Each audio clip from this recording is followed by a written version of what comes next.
Vamos dar início à programação da tarde, convidando Eli Rodrigues, diretor da TAP 4, com o tema Os 21 erros clássicos da gestão de projetos. Eli Rodrigues é PMP, CSM, diretor de operações da TAP 4 Mobile, tem 10 anos de experiência em gestão de projetos, desenvolveu sua carreira em empresas de tecnologia, onde participou de projetos na área de TI, telecomunicações, RH, finanças, marketing e operações industriais. Atua como instrutor de gestão de projetos, é membro ativo do PMI, autor do livro Os 21 Erros Clássicos da Gestão de Projetos, da editora Brasport, e mantenedor de um blog de gestão de projetos desde 2009, elirodrigues.com, cujo objetivo é a democratização de lições aprendidas. Tem graduação em análise de sistemas, pós-graduações na área de tecnologia web, telefonia móvel e gestão de marketing. Com vocês, Eli Rodrigues.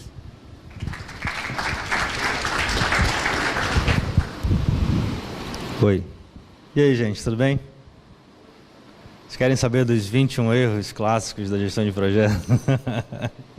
Vou contar essa história para vocês, é uma história bem bacana. Os 21 erros começou da seguinte forma. Eu trabalhava com treinamento de gestão de projetos em São Paulo durante alguns anos. Na verdade, foram 3 anos de coleta. E na sala de aula, o que eu achava muito curioso é que as pessoas comentavam sobre os erros que tinham cometido nos projetos sem aquela vergonha que você tem na empresa. Você não vai chegar para o chefe e falar que errou o orçamento do projeto, por exemplo, mas na sala de aula você fala, né? E aí, ao longo desses 3 anos, eu fui coletando o que as pessoas diziam que tinham errado, né? E daqui a pouco gerou um conjuntão de erros que se transformaram num livro, que é o que eu vou contar para vocês a história. Esse cara bonito aqui sou eu, 10 anos atrás, tá? Eu ainda pintava o cabelo, usava o Grecinho 2000, agora eu já não estou mais usando. Já fui apresentado. A parte do estudo é o seguinte, foram 3 anos de coleta, né? Foi muito divertido, principalmente em turmas de preparatório para o PMP, que vem aquela turma que já tem maior senioridade, né? E conta ali vários e vários projetos que fizeram. Eu admito que eu mais aprendi do que ensinei nesse período, sem sombra de dúvida. A parte bacana é que foi em torno de 1.000 alunos, mais ou menos. A última contagem que eu fiz estava na faixa dos 1.000 alunos, foi mais de 40 empresas nesse período todo. E gente de vários lugares do Brasil, né? Do Rio de Janeiro, São Paulo, Sergipe, Amazonas e etc. O que me deu a sensação de segurança para transformar isso num trabalho de um cunho que pudesse servir à comunidade é que participaram das turmas pessoas de várias áreas. Então teve gente da Escola de Enfermagem da USP, teve gente de Medicina do Senai, teve gente de Engenharia, gente da Toyota, gente da Mercedes, da IBM, da Accenture. Então, como tinha gente de várias áreas, e eu percebi depois de um tempo que as coisas que eles contavam que tinham errado eram as mesmas, eu falei, então existe uma estatística que valida essa quantidade de erros, né? Aí veio a estruturação do trabalho, né? A estruturação foi feita por responsável pelo erro. Então, o gerente de projetos, a equipe e a empresa. São só 3, né, nessa metodologia. Para estruturar, eu usei a filosofia desse livro aqui, que é o Princípio da Pirâmide, que diz qual que é o problema, qual a complicação que ele tem, qual a pergunta-chave e qual a resposta, né? E aí, na parte do livro, eu procurei fazer uma coisa mais engraçadona, assim, para você ler, se identificar. Eu costumo dizer assim, que é um livro que você lê numa viagem de BH para São Paulo. É suficiente, né? Você consegue ler. Erros do gerente de projetos. Primeiro deles, eu tenho certeza que já tiveram em algum momento, ou pelo menos já ouviram alguém falar isso, né? Não tenho tempo para planejar. Já passaram por isso, não? Quem passou, levanta a mão para mim, vai. Ah, muito bem. Legal. Por que a gente não tem tempo para planejar, né? Às vezes o projeto foi vendido com um prazo apertado demais, às vezes a empresa não tem estrutura para você gerenciar projetos, né? Às vezes o escopo do projeto é muito grande para o tempo que precisava para ser feito, acontecem milhares de coisas, né? E a gente acaba ficando sem tempo de fato. Só que o GP, que não tem tempo de planejar, ele se expõe, eu costumo dizer, a aquela iminência de fracasso que todo projeto tem, né? Essa que é a importância da nossa profissão, né? Todo projeto tende ao fracasso, eu costumo dizer isso, né? porque você está envolvendo várias pessoas de várias áreas, às vezes de várias empresas, e fazer com que elas trabalhem de forma concatenada, todo mundo junto, sincronizado, é muito difícil, né? Por isso que a gente tem importância no mercado. Então, como todo projeto tem um iminente fracasso, o gerente de projetos que não planeja, ele está abrindo os braços para abraçar o fracasso que está chegando, tá? Então, um ponto mais importante, assim, mais fixo seria, se eu não sei o que eu vou fazer, que é o escopo do projeto, como eu vou saber quanto tempo vai levar, quanto vai custar, quais são os riscos, quem são as partes interessadas, etc. Não tem como saber, né? E se eu não tenho como saber, naturalmente meu projeto vai tender para ir águas abaixo. Aí qual que é a pergunta-chave, né? A grande, beleza, não tem tempo para planejar, tem um monte de contexto, tem empresa, tem o mercado, etc. Mas o que eu faço para ter tempo de planejar? A filosofia do estudo e do livro é assim, existe uma proposta de solução e existe um exemplo de apoio. É óbvio que existem várias outras possíveis soluções. Nesse caso aqui, qual que é a sugestão que é dada? Cara, se você não tem tempo de planejar, se não dá, se realmente não dá, se o bicho está pegando mesmo, monta uma EAP. Dá para fazer uma EAP, vocês acham? Quem acha que dá para fazer uma EAP? Só 5, 10, pouca gente. Dá para fazer uma EAP, não dá? Então a sugestão é assim, se você não tem tempo, se não dá para fazer mesmo, monta uma EAP e faz um plano de ação. 5W1H é o mínimo do mínimo para você dizer que tem algum planejamento. Porque percebe comigo, com a EAP eu sei o que compõe o projeto. E com o plano de ação, não é um cronograma, mas com o plano de ação eu consigo acompanhar, né? A grande analogia aqui é o seguinte, se você observar as suas despesas pessoais na sua casa, no mês, você vai ver que elas normalmente não variam, né? Existe ali uma variação dentro da normalidade, dependendo de quanto você gasta, né? Agora, se você comparar a despesa de um mês com a despesa que você tem numa viagem de urgência, né? Você saiu para atender alguma situação imediata, você vai ver que a despesa da viagem é capaz de até ultrapassar a despesa do mês. Então, o projeto, a gestão de projetos, o projeto em si como conceito, ele é como uma viagem e não como uma rotina do dia a dia, né? Sendo ele como uma viagem, eu preciso obrigatoriamente planejar ou eu vou gastar mais dinheiro, mais tempo, mais estresse, cabelos brancos, tem alguns aqui, e por aí vai. O segundo erro que é legal também de comentar é o temos que encantar o cliente. Eu tenho formação na área de marketing, a gente discute bastante sobre esse encantamento, né? O que é o encantamento, né? Eu consegui fazer com que o cliente tenha uma experiência inesquecível naquela compra que ele está fazendo, naquele projeto que ele está comprando, né? Só que a grande falácia é assim, na área de projetos, você oferecer ao cliente jantares, presentes, viagens, seja lá o que for, mas não entregar o objetivo final do projeto, não compensa, né? Uma coisa não vale pela outra. É como você fazer um jantar no restaurante, ser mal atendido, a comida está fria, está ruim, e no final te dão aquela balinha, sabe, de menta que dão, assim, você vai ficar feliz porque ganhou uma balinha de menta? Provavelmente não vai substituir a refeição bem feita. Aqui é a mesma coisa, quando as perfumarias, né, como a gente fala, tomam lugar do objetivo final do projeto, o projeto perdeu o eixo, né? Então acaba que você não vai ter uma boa entrega. Então, aqui que é a parte bacana, qual que é a forma então que eu consigo encantar o meu cliente sem que eu tenha que fazer gold plate, né? Sem que eu tenha que entregar mais coisas do que ele pediu, que essa é a grande falácia, né? Você começar a fazer mais do que deveria. O encantamento ele pode nascer, como eu costumo dizer, da forma que eu entrego o trabalho e não do conteúdo. Se o cliente me pediu uma casa, para construir uma casa com 2 cômodos, não é fazendo 3 cômodos que eu vou fazer ele ficar mais feliz. Eu posso entregar a casa antes do prazo, talvez ele fique feliz com isso.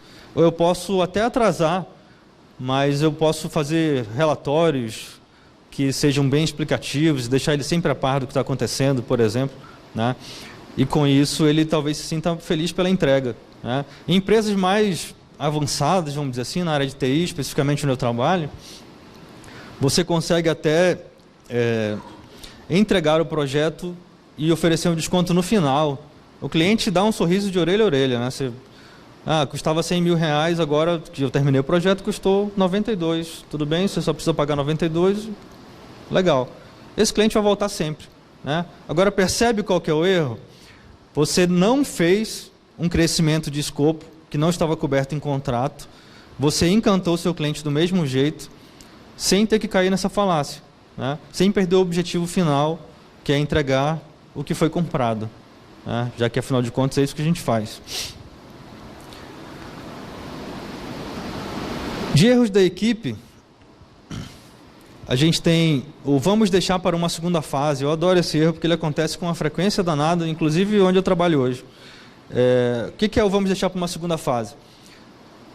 Dados vários cenários aí, o gerente de projetos às vezes pega um projeto que tem um escopo muito grande, o prazo está apertado, e ele acaba que, por sua própria autonomia, diminui o escopo do projeto para que ele caiba dentro de um prazo. Então, vamos dizer, peguei um projeto em outubro, que tem que ser entregue em março. E aí eu vejo que eu precisaria terminar esse projeto lá para julho. E aí, bem, qual que é o processo natural, né? O ideal seria eu conversar, discutir com os stakeholders, ganhar mais prazo, etc. Mas como os clientes que a gente trabalha na área de TI especificamente são menos flexíveis, o comportamento que se percebe mais é de um gerente de projetos que diminui o escopo. Só que a loucura dessa história toda é assim, eu tinha que fazer 10 coisas. No tempo que eu tenho disponível, eu só vou conseguir fazer 6. Eu digo para a minha equipe que as próximas 4 vão ficar para a fase seguinte. Só que essa fase seguinte nunca foi vendida para o cliente. Percebe? Nunca foi vendida. Então, como nunca foi vendida, não está alocada a equipe para fazer aquele trabalho, a área de vendas não faturou aquilo, e o prejuízo, no final das contas, volta para a empresa, né? Então, aqui tem uma brincadeira que é o projeto eterno, né? Não sei se vocês já passaram por algum projeto assim. Isso é uma brincadeira, né? Claro que não tem nada a ver com o PMBOK, é uma brincadeira de cafezinho. Que é assim, aquele projeto que começa, e ele começa a atrasar, ele chega a atrasar 100% do prazo inicial. Já passaram por esse aí, não? Alguém passou? Atraso de 100%, só um lá no fundo? Vocês são bons demais, cara, eu preciso contratar vocês agora. Não, já aconteceu, vocês já viram isso acontecer, não é possível. O projeto atrasa 100%, eram 3 meses, entrega em 6, era 1 ano, entrega em 2, eram 2, entrega em 4. Né? E aí a gente começou a chamar isso de brincadeira no cafezinho de um projeto eterno, que é um contrassenso, né? Que é a definição de projeto. Então, como que eu evito um projeto eterno, afinal de contas? Né? Porque, espero estar conseguindo passar, mas assim, se o meu gerente de projetos engana dizendo que o projeto terminou, mas ele deixou um passivo de coisas para serem feitas depois, né? Por uma equipe que sequer foi vendida para o cliente, eu estou ganhando uma dívida, né? Esse projeto vai se tornar eterno. Se eu conseguir fazer um termo aditivo de contrato, excelente. Mas se eu não conseguir, eu vou ter um cliente insatisfeito lá no final, né?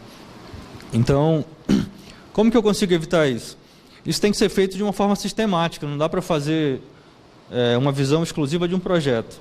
Mas dos que eu participei, e aí é uma proposta de solução, fazer análise causal, né? Por que esse projeto está ficando eterno?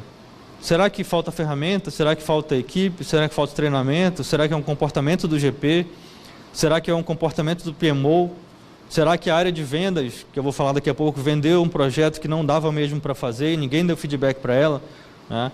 Então, em cima disso, a gente consegue minimizar esses impactos. Talvez não para esse projeto, mas para o próximo, com certeza dá, né?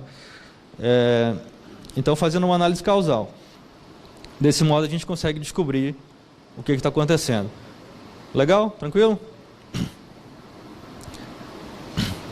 Esse cara eu gosto demais. É culpa da chuva. Vou contar para vocês esse aqui um pouco mais detalhado, tá? Você imagina o seguinte, eu trabalhei numa empresa que fez um software, eu sou da área de TI, essencialmente, fez um software para uma editora, né? Só que a gente não sabia nada de editoras, né? A gente esperava que o cliente dissesse para a gente todos os detalhes do que ele queria no software. Isso, quem trabalha com TI já passou por isso aí, certeza, tá? Mas não é só software, deixa eu dar outro exemplo. Imagina que a gente junta aqui esse lado do auditório e monta uma empresa de eventos. Alguém trabalha com eventos aí entre vocês? Não? Perfeito. Então, é essa a ideia mesmo, montar uma empresa com gente que não sabe nada de evento. Aí nós somos contratados pelo, sei lá, pelo Rock in Rio, né? Rock in Rio Lisboa, né? Vocês já viram? Eu acho muito engraçado, né? Rock in Rio Lisboa, se é em Rio, é no Rio, né? Enfim, vamos fazer um evento. Bem, se ninguém levantou a mão é porque ninguém sabe fazer evento, eu também não sei. Né? O meu padrinho aqui sabe, mas eu não sei. Você tinha que estar levantando a mão, cara. Cara, o que precisa no evento? Segurança, ingresso, palco, sei lá. A gente vai ter que ficar pensando, inventando, percebe? Fica aqui, fazer um brainstorm aqui para descobrir o que tem no evento. Se o meu cliente não souber me dizer detalhadamente o que ele espera de um evento, qual que é a probabilidade desse nosso grupo aqui fracassar na gestão desse evento? 99,99... Vocês lembram do 6 Sigma? 99,99976, sei lá quantos. Então, assim, quando um cliente, essa própria definição no marketing de cliente, né, quando ele te contrata, ele espera que você seja especialista no que ele está contratando. Né? Então, se eu vou montar uma empresa de eventos, eu tenho que saber fazer o evento para que meu cliente simplesmente usufrua do que ele comprou. Né? O equivalente disso, a gente se esquece no dia a dia, você vai comprar um sapato. Imagina que você chega na loja e tem que ensinar o vendedor como é que vende sapato. Não, tem vários tipos de forma, tem vários tipos de tamanho, não existe isso. Você chega lá, você quer ser atendido e pronto. Mas na área de projetos, como o projeto é feito uma única vez, por definição, a gente espera que o cliente diga para a gente o que ele quer. E aí começam termos aditivos e por aí vai. Um outro fator em relação ao culpa da chuva é a própria chuva mesmo. Né? Você vê, se você trabalha numa empresa de consultoria em São Paulo, por exemplo, e você está planejando um projeto, você já deve prever no cronograma do projeto e nos custos dele que você vai demorar 3, 4 horas por dia ou até mais no trânsito. Né? Dependendo da locomoção que você vai fazer. E isso vai ter um custo, tem pedágio em todo lugar e por aí vai. Se você vai fazer um trabalho em Manaus, onde eu moro atualmente, você tem que saber que 6 meses do ano vai chover na cidade, todo dia, o dia inteiro e ponto. Não vai mudar, se mudar vai tirar o equilíbrio ambiental do mundo inteiro. Tem que chover lá 6 meses. Tá? Então, você não vai planejar uma construção na época da chuva, percebe? É por isso que veio a brincadeira da chuva. Né? Agora, o gerente de projetos que não entende do business que ele está trabalhando e não conhece os fatores geográficos, ambientais e processuais daquele projeto que ele está atuando, é óbvio que ele vai fracassar. E isso um monte de gente comentava nas turmas. Porque é óbvio, né? Sempre vai fracassar. Então, como que a gente consegue evitar esses erros que são previsíveis, afinal de contas? Né? Primeira coisa que eu diria assim, existe uma longa discussão, eu chamo isso de parafuso cor-de-rosa, né? O gerente de projetos tem que ser especialista ou generalista, né? Aí uns acham que tem que ser especialista, outros acham que tem que ser generalista. A minha brincadeira é que você tem que encontrar o gerente de projetos especialista no parafuso cor-de-rosa e aí os seus problemas serão resolvidos. Pronto, acabou. Né? Então, a primeira coisa é conheça a área que você está atuando. Eu estou cansado de ver gente por aí que trabalha, sei lá, sou GP de TI na área de finanças e não sei nada de finanças. Na boa, vai estudar, cara, não custa nada, compra um livro, faz alguma coisa. Esse é o primeiro ponto, entender um pouco do negócio que você está atuando. O outro é levar o gerenciamento de riscos a sério. Sabe? Lista de riscos, probabilidade, impacto, exposição, gatilho, plano de contingência, plano de mitigação, se for essa estratégia adotada. Leva a sério, não custa nada você fazer um levantamento de riscos. Observar também os fatores ambientais, e aqui eu queria colocar o fator ambiental não só como a chuva, mas a empresa que você trabalha, quando ela combina que vai te ceder recursos humanos para fazer um projeto, ela cede mesmo? Quando ela combina que você vai ter um orçamento para o projeto, o dinheiro cai na conta do projeto mesmo ou não cai? Né? Quantos caem? A empresa deixa de... Não, vocês não vão levantar a mão para isso. Então, assim, a parte política também. Você trabalha num projeto que tem a ver com o governo. Você não consegue dominar os tempos do governo. Né? Se você não consegue dominar os tempos do governo, não coloca no cronograma, coloca aqueles espaços em que você obtém alguma coisa dentro do cronograma. Né? E, por fim, ativos de processo. Eu mesmo já falhei em projetos na minha carreira por não conhecimento de ativos de processo. Quando você trabalha como GP, talvez seja a experiência de vocês também, você acaba por trabalhar em empresas diferentes. Você, 6 meses numa empresa, 6 meses em outra empresa, e vai mudando. E cada uma delas tem as suas políticas e seus processos, né? E aí, quando você chega na outra, você pensa que está na antiga ainda. E aí, você se comporta tal qual o modelo antigo, os processos são diferentes, você começa a entrar em conflitos, né? Para mim, já passou assim, de ter que fazer uma compra numa empresa, uma compra de um valor alto, e isso ter que ser aprovado pelo comitê global. Eu não sabia, na empresa que eu trabalhava antes não precisava disso, né? E o projeto atrasar 39 dias, eu nunca vou esquecer esse número, 39 dias exatamente. Era caminho crítico, não tinha jeito, atrasou. Por que atrasou? Porque eu não conhecia os ativos de processo, eu não sabia os processos da empresa, né? Então, para que vocês não passem pelo mesmo sofrimento aí que eu passei, especificamente, não só eu, mas um monte de gente, lembrem desse homenzinho aqui, da chuva. Os erros da empresa são bem intrincados, assim, eu diria. O primeiro deles que eu queria ressaltar, e eu esqueci de comentar, mas eu vou falar só de 6 dos 21, porque não dá tempo. O meu padrinho que já levantou até a placa de fim. É o santo de casa não faz milagre. Eu queria brincar um pouquinho com vocês sobre esse santo de casa não faz milagre. O santo de casa não faz milagre é o seguinte: vocês já conhecem. Você entra numa empresa, no momento que você entra, dependendo da posição que você está, você tem uma voz ativa, né? Você fala, as pessoas te escutam. Depois o tempo vai passando e ninguém te ouve mais, né? Você fala para as paredes, né? Já passaram por isso? Quem passou? Só vocês falaram para as paredes? Eu duvido, cara. Duvido. Não tem a menor chance de ser só isso. Então vocês não ficaram tempo suficiente numa empresa. Todo mundo é assim, cara. Você chega... Isso é uma questão psicológica, né? Psicossocial, que é o que eu quero comentar. Mas vamos para frente. Acompanha comigo. Qual que é a diferença entre você pedir opiniões de um empregado da sua equipe ou pedir opiniões de um consultor? O consultor é perfeito. Vocês já perceberam que o consultor é perfeito? Ele sempre está com um terno bonito, cara. Sempre está com um relógio bonito. Tudo que ele fala é maravilhoso. É só acertos. O empregado não. O empregado, o funcionário lá da sua equipe, ele chega atrasado. Ele vai no banheiro, o filho dele passa mal, né? Ele fura o pneu do carro, ele entrega errado um projeto, né? Ele erra, é um ser humano.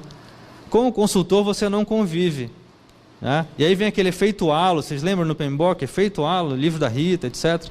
O efeito halo, para quem não conhece, é o seguinte: a gente tem por padrão no nosso comportamento humano, olhar para uma pessoa, ver uma característica ou duas e julgar todo o resto por aquela característica.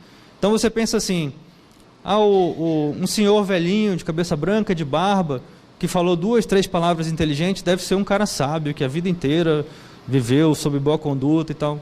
Não, cara, pode ter sido qualquer outra coisa, né? O cara que usa óculos, fundo de garrafa e tal, é meio gordinho, fica sentado meio curvado, deve ser nerd, deve ser super inteligente esse cara. Será? Pode não ser, né? Percebem o efeito halo? Então, a gente olha o consultor, ele só fala coisas boas, ele é perfeito, eu quero que esse cara me fale as coisas. E o meu funcionário, que está ali no dia a dia, que eu já vi os defeitos dele acontecerem, eu não quero ouvir. Percebe? Então o grande problema aqui é quando você acredita erroneamente, você como empresa, né, acredita erroneamente que a opinião que vem de fora é mais valiosa do que a opinião que vem de dentro. A opinião de fora pode ser valiosa, porque geralmente consultores conversam com gente de várias empresas e vão conseguir cruzar informações. Mas a opinião de dentro nunca pode ser desperdiçada. Certo? Concordam? Como sugestão aqui, como permitir o milagre, né? Como deixar que o santo de casa faça finalmente esse milagre para que todos nós sejamos salvos, né? Kaizen, melhoria contínua, caixa de sugestões, crie um e-mail, crie um canal, crie uma reunião periódica, façam... Assim, você como gestor é que tem que encontrar uma solução para isso, né? Encontre um canal para que as pessoas possam fazer sugestões, para que elas sejam avaliadas, ouvidas, discutidas e deliberadas, né? Se vão ser realizadas ou não, é um segundo momento. Legal? Deixa eu ir para o meu último cara. É o mais legal de todos. Vocês podem ver aqui que a mãe do gerente, né? O comercial vende até a mãe do cara foi vendida, né? E aí, por fim, o gerente ficou sem mãe. Qual que é a brincadeira? Quem trabalha com projetos externos, vamos dizer assim, já deve ter passado por essa frase. A área comercial, essencialmente, tem metas de vendas, certo? Para isso que serve, né? Para vender, né? Ele não tem meta de entrega de projeto, ele tem meta de venda. Logo, ele vai vender o melhor que ele puder. Mais caro, ou mais rápido, né? A gente costuma brincar que assim, o comercial, ele cria um mundo perfeito e maravilhoso para que aquele projeto seja vendido. E na hora de entregar, ele entrega na mão do GP, que vai ter que fazer o projeto acontecer de fato. Existe um desalinhamento entre a área comercial e a área operacional, é o que eu quero dizer, né? Então, a área comercial vende projetos impossíveis de entregar. Quando que isso se complica? Quando isso acontece em maior escala, né? Você imagina só que a nossa empresa aqui, agora eu vou pegar esse outro grupo, a gente montou uma empresa de projetos, de qualquer área. Cada projeto nosso custa 300 mil reais. Tá bom o valor? Vocês acham? Pode ser? 300 mil, tá bom, né? A gente vai fazer 10 projetos no ano. E cada um deles teve um desvio mínimo, uma coisa completamente aceitável, de 10% de custo. Tá bom? 10%? Aceitável ou não é? Quem acha que é aceitável? 10%. Ah, vocês sempre acertam menos de 10%. Beleza. Com certeza vocês acertam. Enfim, 10% em cada um dos 10 projetos dá 100% de um projeto. Então, 300 mil reais vai ser o valor do nosso prejuízo no ano. Tá bom? 300 mil reais de prejuízo? Acho que não, né? Começou a ficar ruim. Então, por fim, a gente precisa encontrar um alinhamento entre a área comercial e a área operacional, só que isso não é obrigação do comercial, que é a nossa maior reclamação, por isso a frase. Isso é obrigação da área operacional, certo? Imagina que você entra num restaurante e você não tem cardápio, um cardápio em branco. E você pode pedir o que você quiser, comida tailandesa, indiana, mexicana. O restaurante não vai entregar, não é verdade? Vocês acham? Não vai entregar, né? Então cabe à área operacional, no caso do restaurante, a cozinha, no caso da nossa empresa, é a área de projetos, né? Dizer para a área comercial o que eles podem vender, em que condições, quais são os parâmetros, quais são as premissas, que cenários eles devem avaliar na hora de fechar um projeto. E se você quiser ser mais incisivo, de repente você pode, eu já vi isso acontecer, atrelar a comissão do vendedor à entrega do projeto. Você vai receber 80% da comissão agora e 20% quando acabar o projeto ou qualquer outro percentual, né? Então, basicamente, é você, ao final dos projetos, pelo menos ao final dos projetos, reunir com a área comercial e discutir o que deu certo, o que deu errado, como vender da próxima vez. E aí estabelecer padrões para que a área consiga vender de uma forma mais assertiva. Quantos de vocês falam com a área comercial ao final dos projetos? Só para eu ter uma ideia. 1, 2, 3, 4, 5, 6. Vocês devem estar passando por esse problema aqui. Quem sente que está passando por esse problema? Só para eu ter uma estatística. Ou já passou por ele? Vocês estão muito tímidos, gente. Pelo amor de Deus. Levanta a mão para eu ver aqui. Quem já passou por isso? Só isso? O resto vem de projeto bem? Legal. Maravilha. Gente, para fechar, aqui eu tenho a lista de todos os erros, né? Caso vocês queiram discutir algum, eu vou estar aqui, eu vou estar lá no stand da TAP 4 depois. Conclusões. As conclusões que a gente conseguiu tirar. Os mesmos erros, os 21 erros e outros, obviamente, acontecem em várias indústrias, desde de projetos na área de medicina até automobilística, já teve até gente da área de tradução, né? Editorial, etc. Em todas as áreas acontecem as mesmas coisas. Por que isso acontece? Porque isso é do comportamento humano, entendeu? A gente vive muito o dia a dia e esquece de revisar os padrões. Um outro ponto a gente não tem acesso a 1000 empresas toda hora, né? Isso aqui foi uma oportunidade única, né, de ter esse contato e receber essas informações. Mas a gente não faz isso todo dia, não tem como fazer. Esses erros são sistematizáveis e é possível resolvê-los, a gente consegue. Se você parar, seja internamente, seja você consultor, seja você interno, você parar, fizer um diagnóstico da empresa, observando os erros, você consegue resolvê-los. É possível. A parte processual é muito simples de resolver. A parte de comportamento é nível 2 de dificuldade. né? A parte organizacional, quando você fala de cadeia de valor, que envolve até várias empresas às vezes, essa é nível hard, né? É aquele último nível do videogame, né? Você precisa estar com bastante força para conseguir fazer. Política, dinheiro, influência, etc. O sucesso do projeto não depende do gerente de projetos. Quem concorda? Ninguém. Oh. Então, deixa eu falar de outro jeito. O sucesso do projeto não depende apenas do gerente de projetos. Quem concorda agora? Legal, beleza. Que bom, já ia sair chorando aqui. Existe um contexto, cara. Existe uma empresa, existe um cliente, existe uma equipe, existem ferramentas, existem processos, existe a chuva, existe o comercial, existe um monte de coisa ao redor do projeto, né? Por isso que a gente tem que ganhar bem mesmo, né? Vocês acham que vocês ganham bem? Não acha? Tem que achar, cara, tem que ganhar bem. Porque a gente passa por um risco danado, né? O gerente de projetos é aquele cara que está... Bem, o projeto acabou, ele pode ser demitido. O projeto deu errado, ele pode ser demitido. O projeto deu certo, ninguém fala nada, tudo normal. Fez mais que obrigação, né? Então, para trabalhos futuros, para incrementar esse trabalho aqui, e até convido todo mundo que quiser participar, pega meu contato aqui, vamos trabalhar junto. Eu gostaria muito de coletar a frequência desses erros para descobrir exatamente quantas pessoas erraram cada um, né? Seria muito legal ter uma estatística disso, porque eu tenho só o dado geral e não quantitativo por pessoa. Segmentar por indústria, quais erros são mais comuns na informática, quais erros são mais comuns na medicina, na aeronáutica e etc. Seria legal. Mas para isso eu preciso de mais gente para ajudar, né? Descobrir e discutir por que nós erramos as coisas. O santo de casa não faz milagre foi fácil, né? E o comercial vender a mãe? É fácil? Em termos processuais é fácil, mas o comportamento do cara é assim por quê? Tem que discutir, tem que estudar, então tem que aprofundar esse estudo, seria muito bacana. E por fim, que é uma coisa que a gente está fazendo lá na TAP 4, por exemplo, pegar uma solução dessas propostas, executar durante um período, a gente está rodando há 1 ano já uma das soluções propostas, e verificar quais foram os resultados que ela trouxe. Né? Foi um resultado bom, foi ruim, houve adaptação, não houve, etc. Tá? Legal? Então quem quiser saber mais... Tem o livro dos 21 erros, está lá na editora Brasport, lá no stand. Eu estou à disposição para conversar com vocês. E é isso, gente. Fica aberto para perguntas. Obrigado.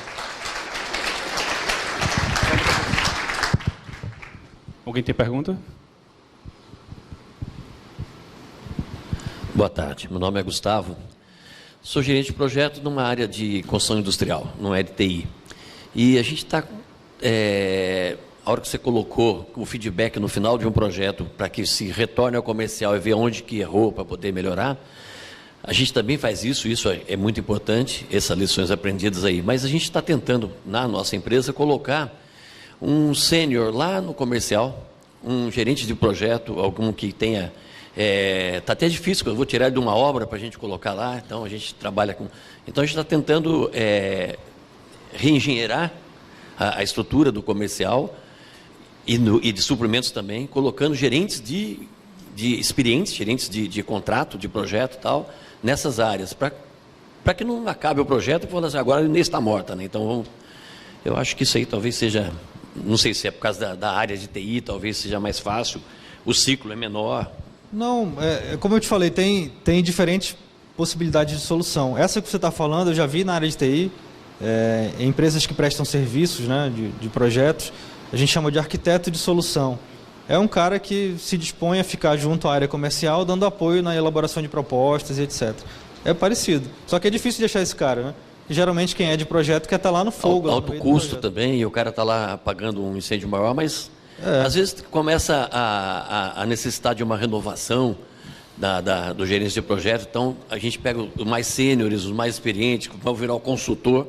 Então, o próprio santo de casa que vai lá ajudar também. Bacana, legal. Mais alguém? Leandro. Tudo bem, meu nome é Leandro Vinhoc, também trabalho com gerenciamento de projetos. Eu queria entender no teu posicionamento qual é o risco que mais te incomoda nos projetos, o que te tira do sério. que é repetido, enfim, aquilo que faz com que tu pense 2 vezes se tu continua trabalhando ou não. Pô, mas o meu chefe está aqui, pô, eu não posso falar. Tô brincando. Cara, eu vou te dizer, vou dar uma desviada da tua pergunta, assim, para o que acontece mais e que causa maior impacto. Pode ser desse jeito? Sempre na área de escopo. Né? Isso tem estatística do PMI Rio de Janeiro, de 2009, eu não sei se eles atualizaram, que onde mais acontecem problemas é na área de escopo. Né? Acima de 50%, assim. Na hora de decidir o que vai ser feito, né? Como vai ser feito, sempre ocorrem falhas de, por exemplo, má documentação, palavras dúbias que ficam ali, frases que ficam etc. pelo caminho. Já viram etc. em contrato? Não? Vocês já viram? É terrível, né? Etc. Entrega qualquer coisa. Né? Então, respondendo à área de escopo. Mais alguém?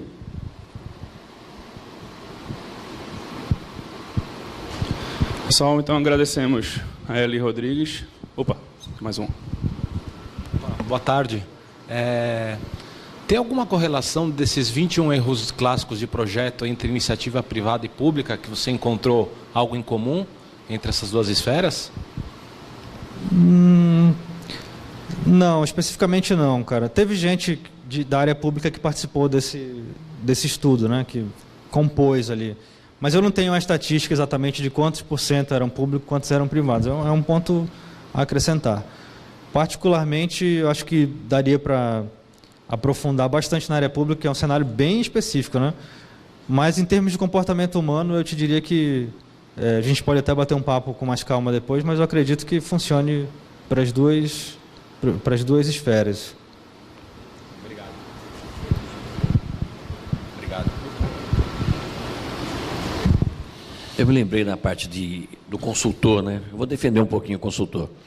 O santo de fora faz milagre, mas tem um determinado momento que um consultor externo ele tem mais liberdade ou mais facilidade de falar para o sponsor alguma coisa, quando que um interno não consegue. Então, às vezes, nesse momento, é mais ou menos assim, eu te contrato, você vai falar isso, que o pessoal vai acreditar em você, mas fala do cara.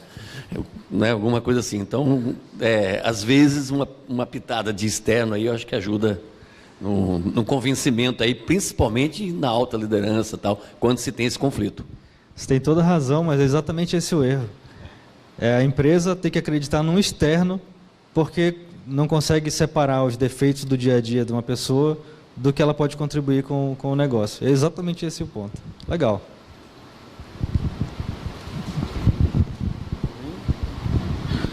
Agradecemos a participação de Eli Rodrigues no 10º Congresso de Gerenciamento de Projetos.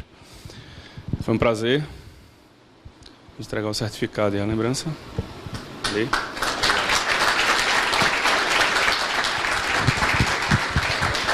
Obrigado.